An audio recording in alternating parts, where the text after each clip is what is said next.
Live. Okay. Tom, we're live. We are live. Hey, everybody. Welcome to the presentation with Christopher Schelling and Augusten Burroughs. Thanks for tuning in. Christopher, Augusten, welcome. Thanks for having us. Yep. Good to see you guys. Both Christopher and Augusten have been to the conference before. Augusten was our keynote speaker, I want to say 2009, 2010 maybe. And Christopher has been there every year. And so we're thrilled that they're available to do this online this year. For those of you who weren't here yesterday to hear my introduction for Christopher, I'm going to read that very quickly. Christopher Schelling is a literary agent whose list spans a wide range of fiction and nonfiction, including New York Times bestselling memoirist Augusten Burroughs, who has written Running with Scissors, which was a New York Times bestseller. It was on the list for, what, 6-7 years or something? I mean, it was on there for a very long time. This Is How, Dry, many, many others, and bestselling YA novelist Rainbow Rowell, who wrote Eleanor and Park and Fangirl, and Cinda Williams' Chima, The Seven Realms, and The Air Chronicles. Schelling has been representing writers since 1997 and started his own agency, Selectric Artists, in 2011. He is also the publisher of Rhodeswell Editions, a curated ebook imprint with a list including John Katz, Kathy Koja, and Kim Stanley Robinson. Prior to being an agent, he held executive editor positions at Dutton and HarperCollins. Augusten Burroughs has written so many books and has sold so many copies. I'm guessing most of you know who he is already, but I'm going to say he's the number one New York Times bestselling author of Toil and Trouble, Lust and Wonder, This Is How, A Wolf at the Table, You Better Not Cry, Possible Side Effects, Magical Thinking, Dry, Running with Scissors, and Cellovision. And you might have seen the book, the movie Running with Scissors, based on his memoir. And these guys are going to be talking about shiny things and shiny objects and distraction, which I think everyone can identify with, because the world is full of more and more distractions every day. And so how can we use those distractions to inform our art and our writing? And which distractions should we maybe avoid or ignore? So thanks so much, guys. I really appreciate you participating. Thank you, everyone, for tuning in. Enjoy. Thank you. Thanks, Tom. And thanks to everybody at FGCU and the Mighty Blaze. So yeah, we're here to talk about shiny things, both literal and metaphorical. We'll take some questions at the end, so feel free to write those in while we're talking, and we'll address them in the second half. So I just want to, I'll open here with a literal one, something from Running with Scissors. You proclaim your love for shiny things very early in this. You're talking about your dog Cream. And you say, sometimes I wrap aluminum foil around Cream's middle, around her legs and her tail, and then I walk her through the house on a leash. I like it when she's shiny, like a star, like a guest on the Donnie and Marie show. So what are some of your earliest memories of the very real attraction to shiny objects? It's odd, isn't it, when I think about it? There was a bridge. I lived on a dirt road, and there was a bridge that ran over a brook, and underneath the bridge, I would smash rocks with my friend, my childhood friend, and we were looking for diamonds. We would smash them to pieces. I was always looking for shiny things, little pieces of gold or diamonds or jewelry. It was just something I was incredibly, sort of, I suppose, innately attracted to. And then I had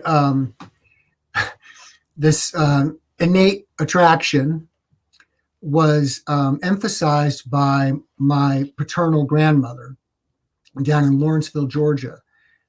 And she was an avid collector of jewelry. And she and her husband, my grandfather and grandmother, both collected jade. And my grandmother loved this store that sold jade in San Francisco called Gump's. So I remember that I called her I was living in New York City. I was, 20 or mid 20s. And someone really important to me died. And I called my grandmother and told her. And she said, "Oh, honey, bless your heart. Have you got yourself a Gumps there in New York? Go into Gumps and get yourself something pretty." And I was like, "We don't have Gumps here, Carolyn. We don't have Gumps. That's goodness gracious, son. You don't have a Gumps? Well, you have to have a Gumps, son. You've got yourself a Tiffany and a Cartier. Haven't you got a Gumps? Are you sure?" "I'm sure. Yeah, we don't have a Gumps." "And he's dead, Carolyn."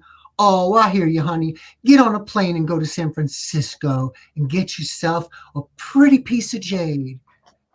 And I internalized that somehow, so that I collected jewelry all my life. Yeah, we'll get to your lifelong jewelry obsession in a minute.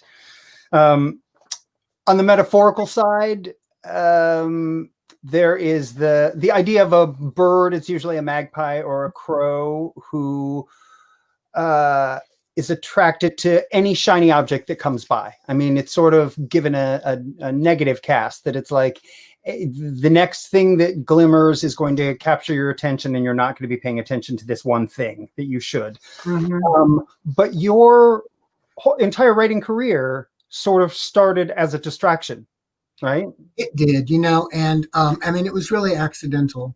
I had lost somebody very important to me, and I had been through rehab a couple of years prior. And when this person died, I just decided, I'm going to drink again.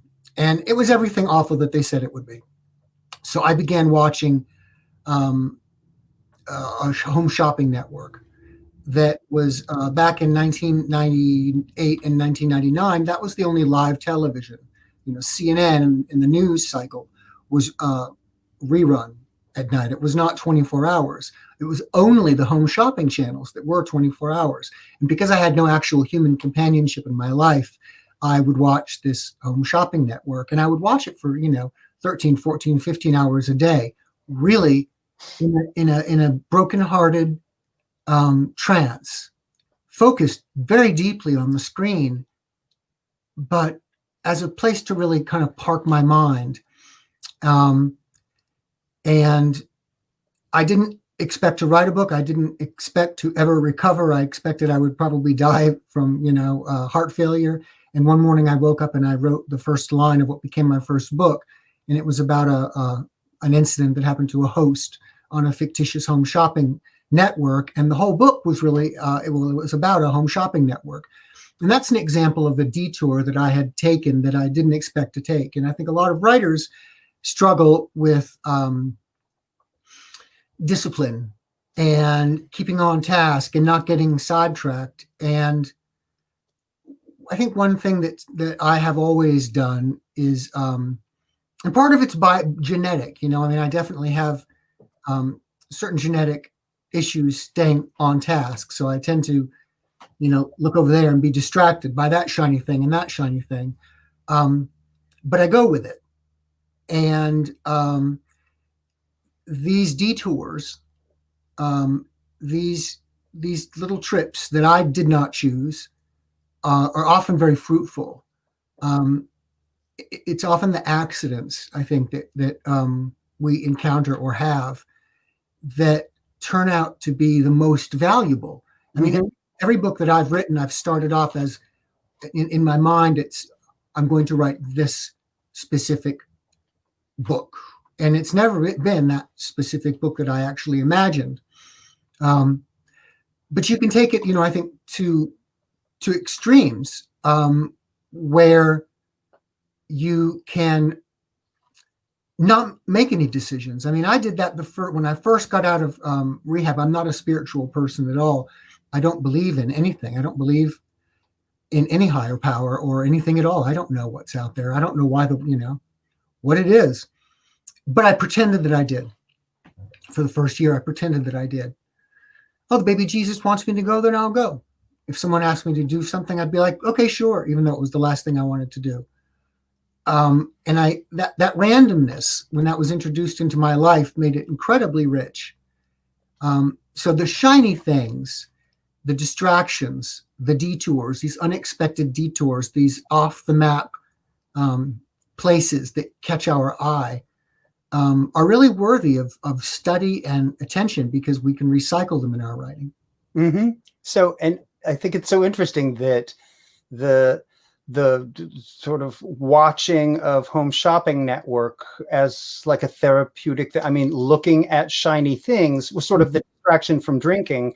And then suddenly you're writing a book about Home Shopping Network, you're writing about those shiny things. So it's sort of the distraction from the distraction is what created the art. So I've never taken a writing class in my life. Yeah, I know. Home Shopping Network was your MFA. It was my MFA, and right. a fourth grade education. My mother was a writer. She had the terminal degree in the arts. She had her MFA, and she was also, severely mentally ill, and she received a lot of rejection for her writing. And I saw writing as just the most depressing possible path for myself. It was never something I was going to do. And as a result, I didn't care. I was not ever going to be a writer. But I did always keep a journal because I was lonely and I didn't have any friends. And so a journal was a way to talk to someone. And I was never inhibited, and I never worried about, where do I start? I'm just going to start right now, right here with this. So when I began writing, when I woke up one morning and was startled to find that there was a sentence in my head that I didn't put there, and I wrote it down, it was followed by something else, by a next sentence and a next one. And I wrote all that first day, and then I drank, and I didn't get to the sort of psychological place the oblivion, the wonderful limbo where there is no responsibility and no accountability that drinking provided me. I did not reach that because I was bothered. What am I writing? Where is it coming from?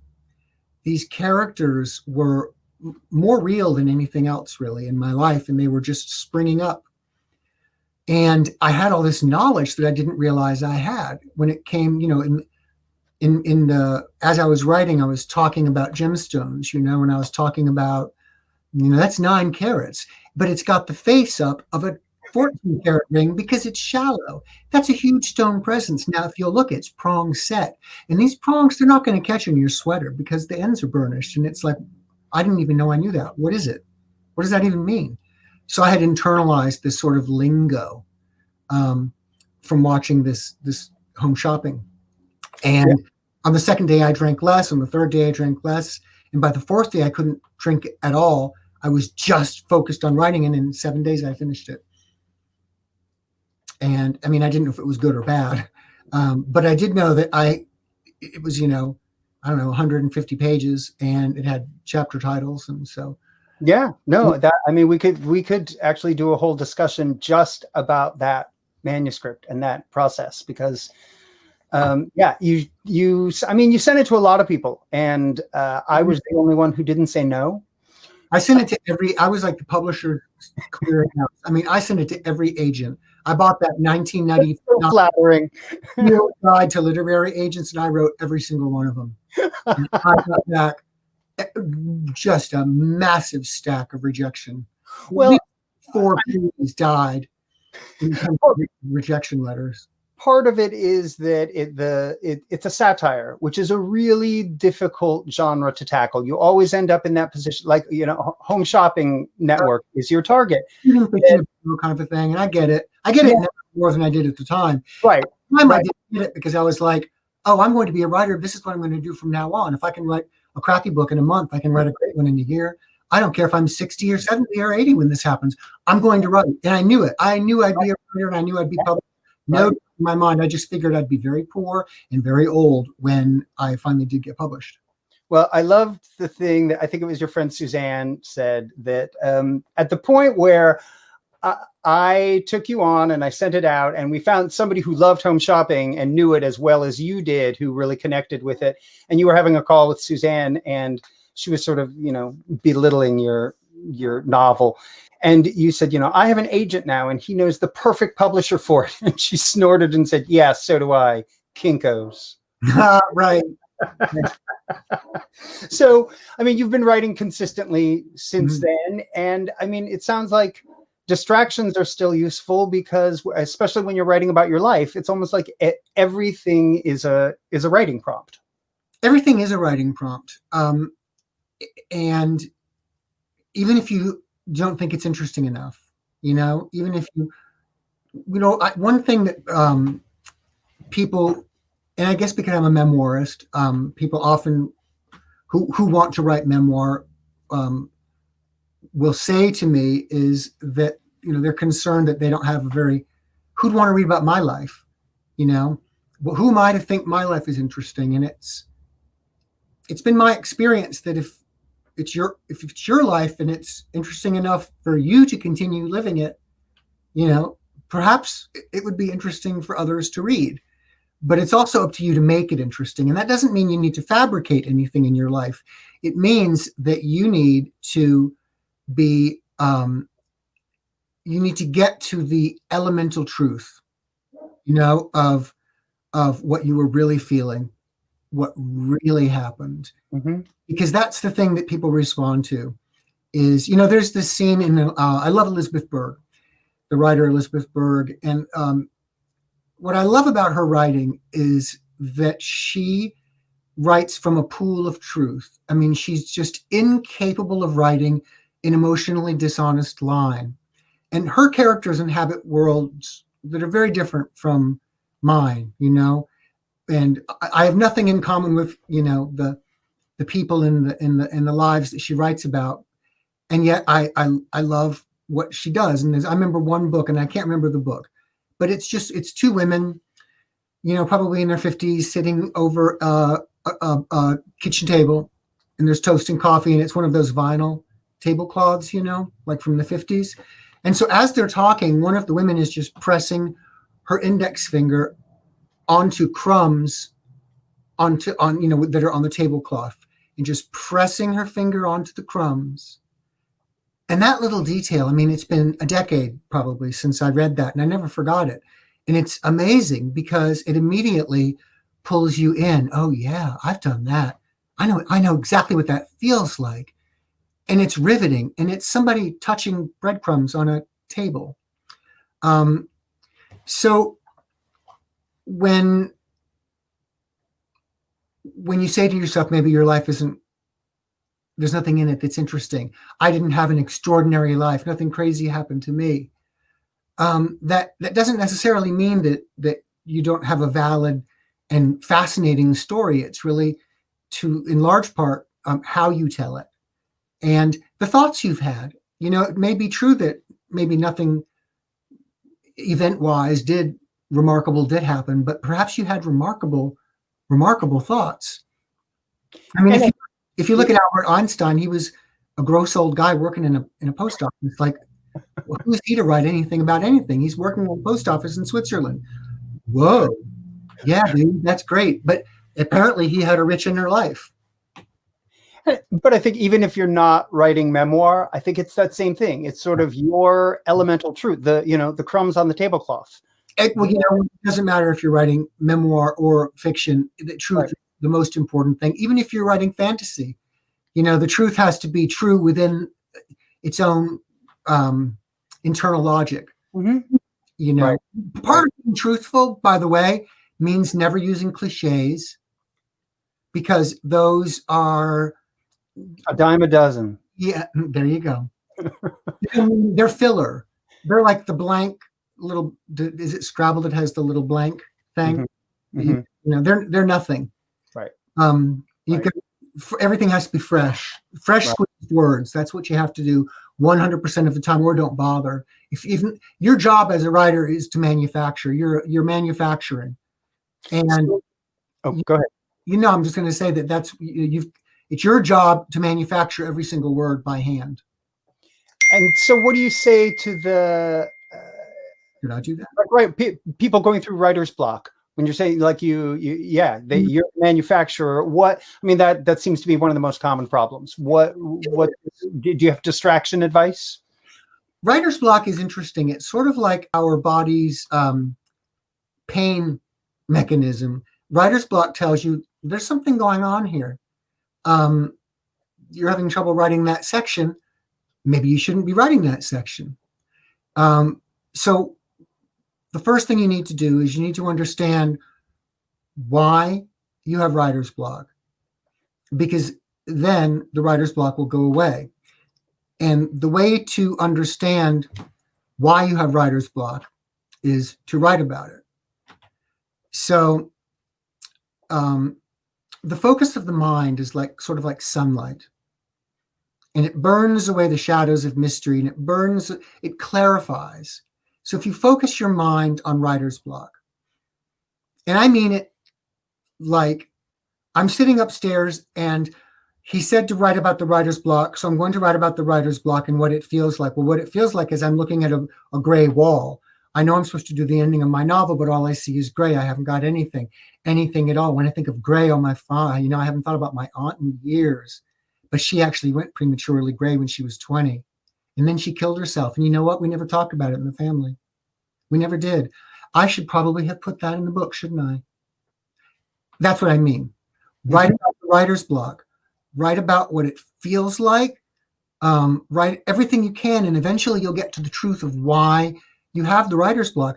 Because listen, if you are resisting writing something, there's a reason for it. It's not because you're lazy. It's not because you're a procrastinator. It's not any of that. It's because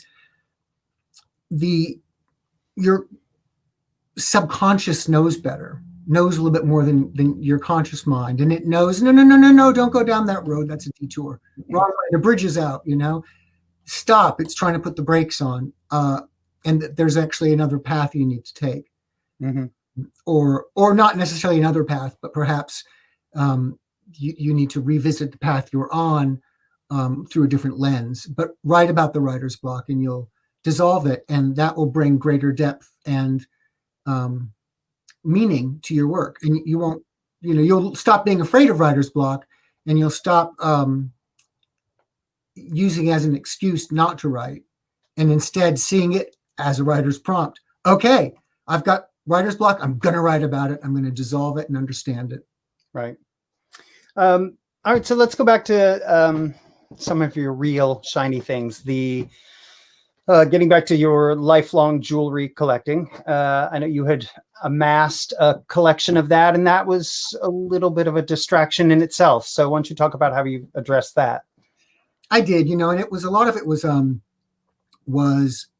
was emotional. I was when I was under stress or feeling anxious, which was all the time, I would buy jewelry. And, I would, it didn't matter if I had $5,000 to my name or $50 to my name, 90% of it was going to be spent on jewelry.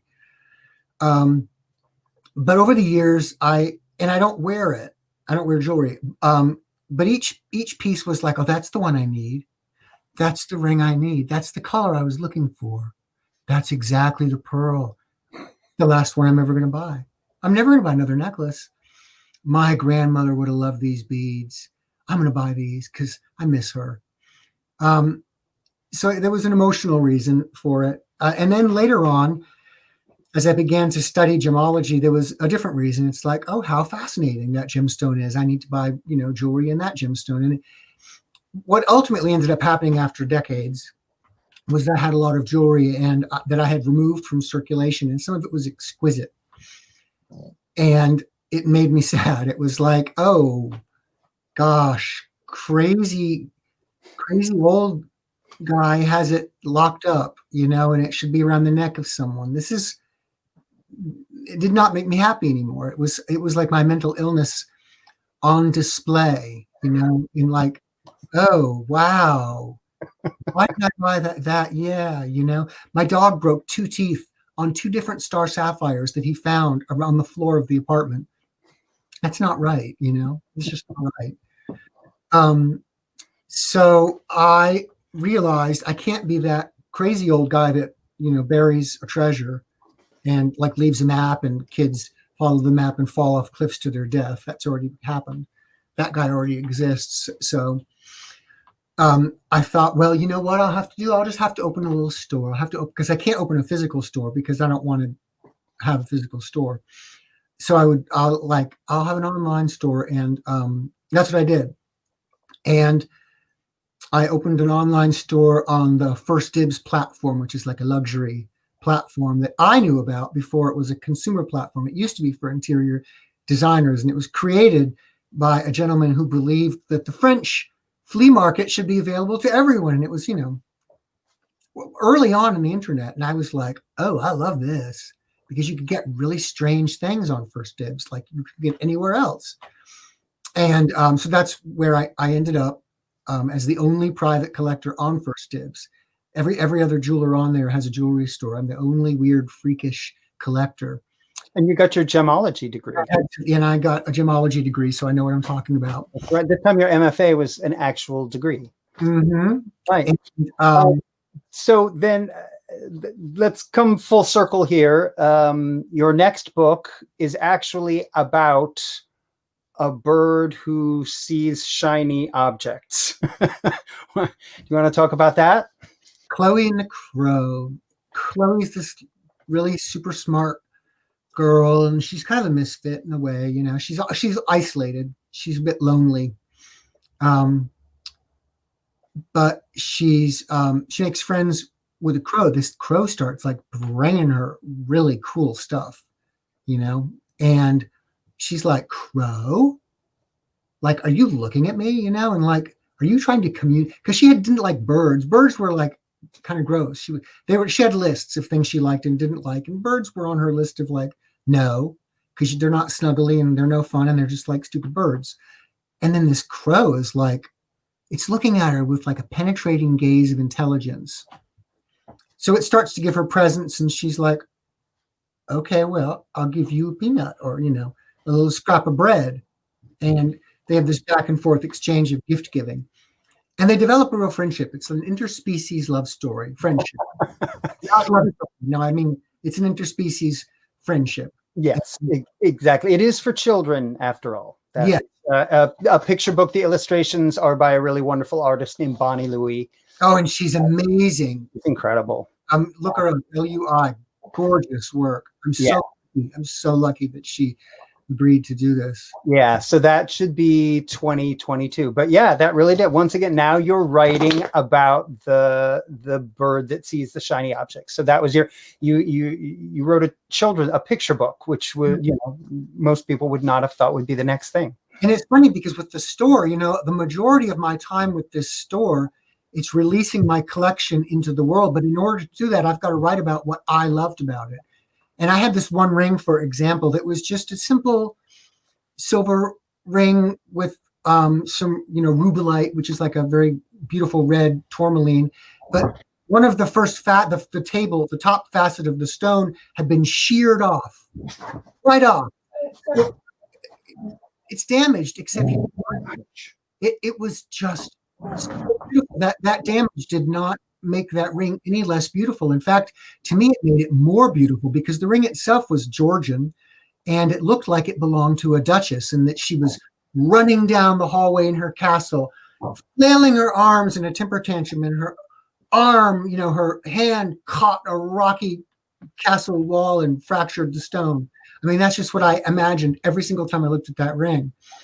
And, nobody wanted to buy the damaged ring in the world. It was like no one wanted it except one person who completely got it. She got it. She loved it. I mean, and that's been fascinating, is when I write about the jewelry, I'm writing about what I love about it. And the people that I meet, my customers, they love jewelry as much as I do. And they buy it for many of the same reasons. So many sales happen at 2 a.m, or 3 a.m, when we're lonely, the lonely hour. And there's comfort, there's comfort in the shiny thing. There's comfort in a cool strand of beads that weigh almost 2 pounds hanging around your neck. There's like that visceral comfort. We all search for comfort, I think, in different ways. And so it's been a way to, I guess, fuse my distraction of shiny things, my love of shiny things, and the writing. Right, and the fact that you used to be an advertising copywriter, and essentially you're writing ads for every piece of jewelry now. Kind of, but advertising, when I was a copywriter, it was a little bit different because I really believed, and still do, that words have almost no place in advertising, because the international, the global consumer is not sitting in front of the TV, pen and paper in hand, waiting for the next oil of Olay ad. Oh, look, it's on. Hold on. Children, stop. I want to read about this age-defying serum. Really? That's not how it works. People don't do that. No one cares. So it shouldn't even be, it should be much more emotional. Chanel actually did it fairly well, or early on. And some of the perfume ads, I used to love Cacharel, Léa Détente, because they used Sarah Moon, who was a very famous photographer and one of the first, if not the first, famous female commercial director. She actually directed my first commercial.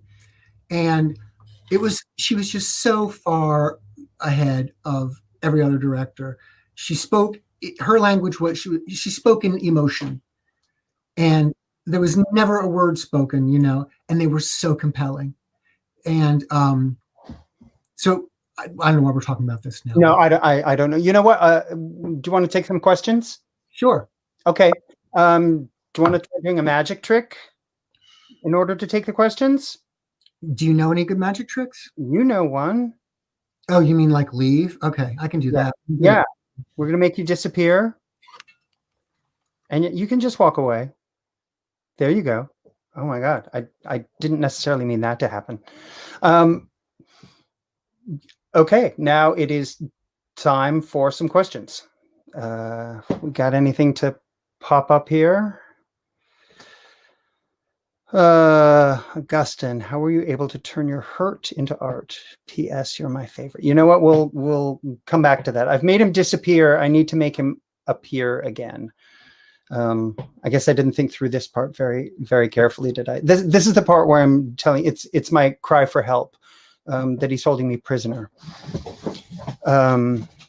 Any tips on writing down your new ideas or random ideas to come back to? I often find I write too little to remember my ideas when I come back to them.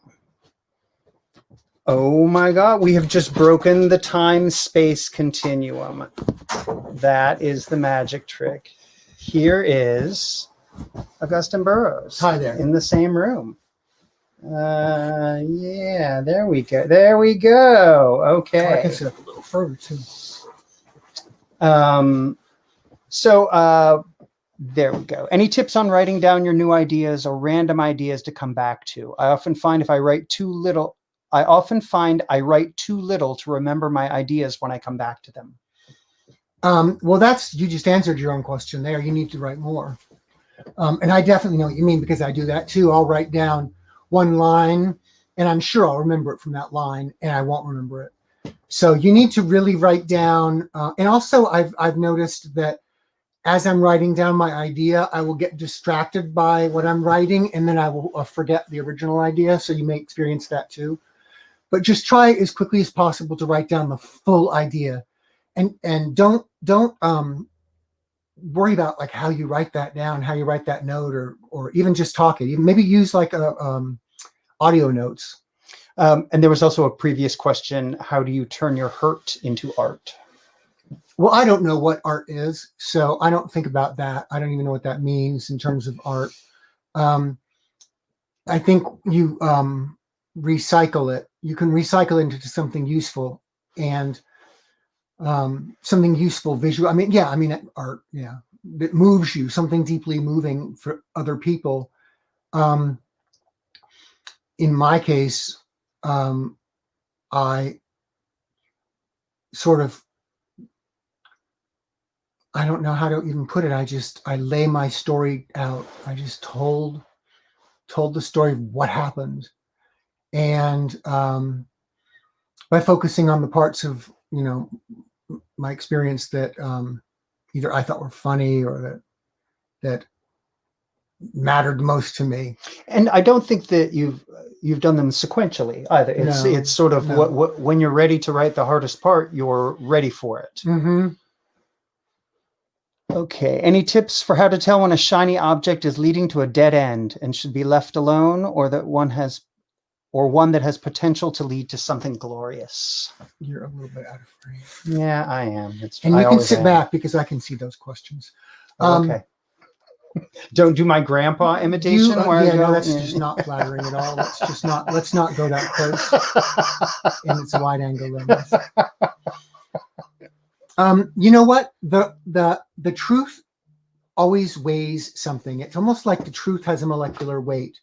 So how do you know when that shiny object has the potential to lead to something wonderful, or if you should leave it alone? You feel it. You just feel it. It's like, if you're honest with yourself, when you are allowing yourself to be distracted and not work. You know it. And if you have been attracted to the flash of something shiny, so to speak, and it continues to hold your interest, there's something there.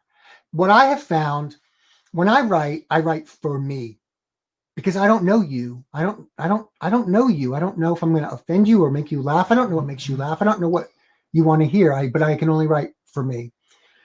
So, if it's interesting to you and fascinating to you, there's a good chance it's going to be interesting and fascinating to other people. What makes satire so difficult to do correctly? I don't know. That sounds like an agent question.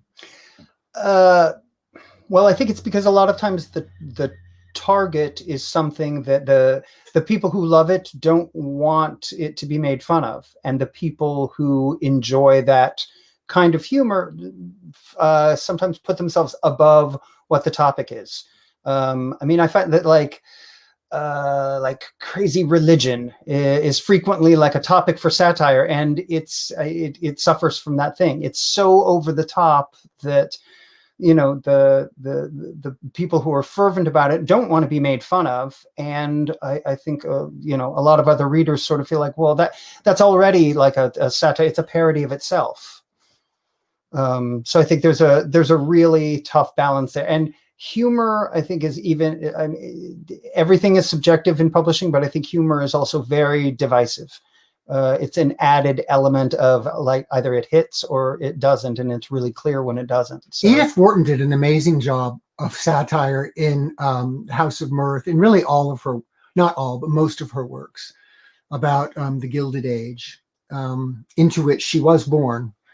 But she also saw the sort of corruption and the gross inequality between the sexes and the oppression. So she was able to provide a mirror to the more corrupted members of the Gilded Age that they looked at and didn't even realize they were seeing their own reflections. So with satire, in the way she did it, worked perfectly. It outsmarted. It was smart. It was very, very smart. The people didn't realize they were being made fun of. They thought they were being honored and celebrated. Is there no truth at all to be found in cliches then, not even as placeholders? Well, no, cliches are often true. And that's how they actually become cliches, is because they're handy, But in writing, you owe it to yourself, but you also owe it to the reader to be fresh. And the problem with a cliche is that we don't really hear it. It just kind of they slide around. They're slippery. They slide past the eyes.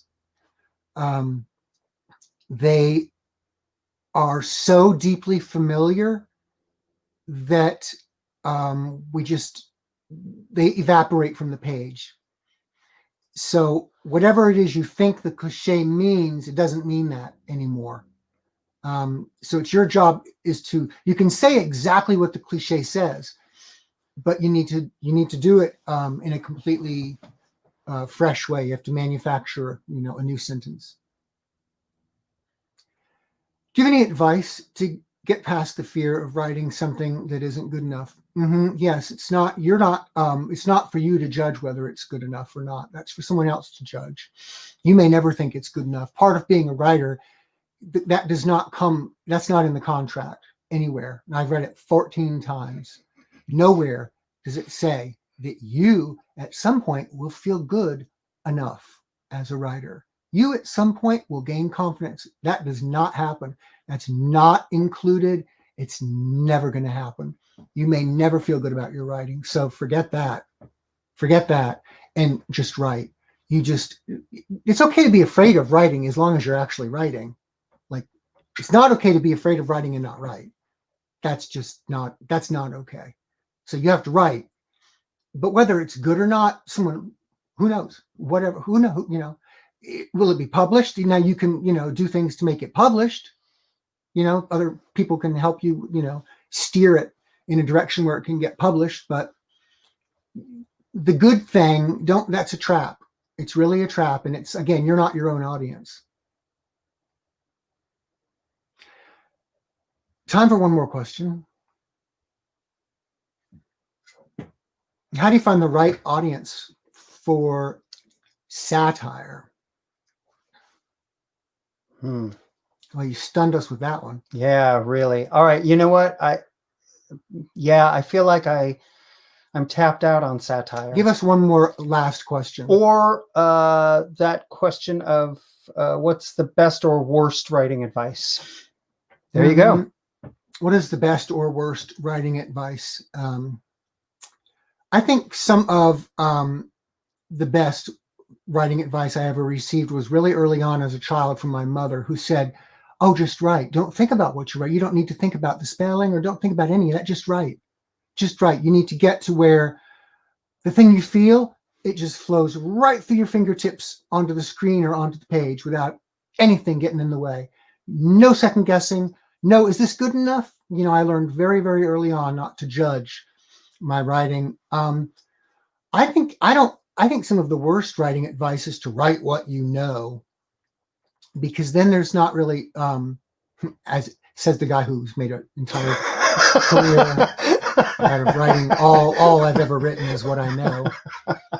So, but I still think it's horrible advice, because it leaves out the possibility of exploration, of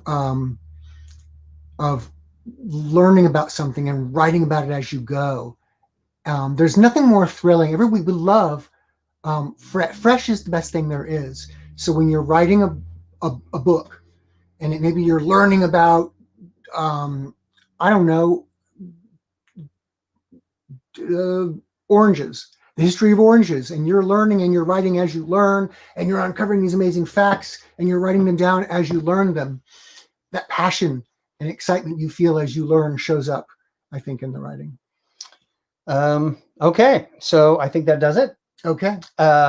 Thank you so much. Thank you to Tom DeMarchi again, and everyone at FGCU, and to Mighty Blaze for putting it on, and to Tom and Margaret behind the scenes here for making everything easy. There's one more event left, I think, in the conference, and it's Juliana Baggett and Nick Flynn, and they are both incredible. Oh, they're going to be great. So tune in for that. They're hilarious and they're brilliant. So thanks again. This has really been great.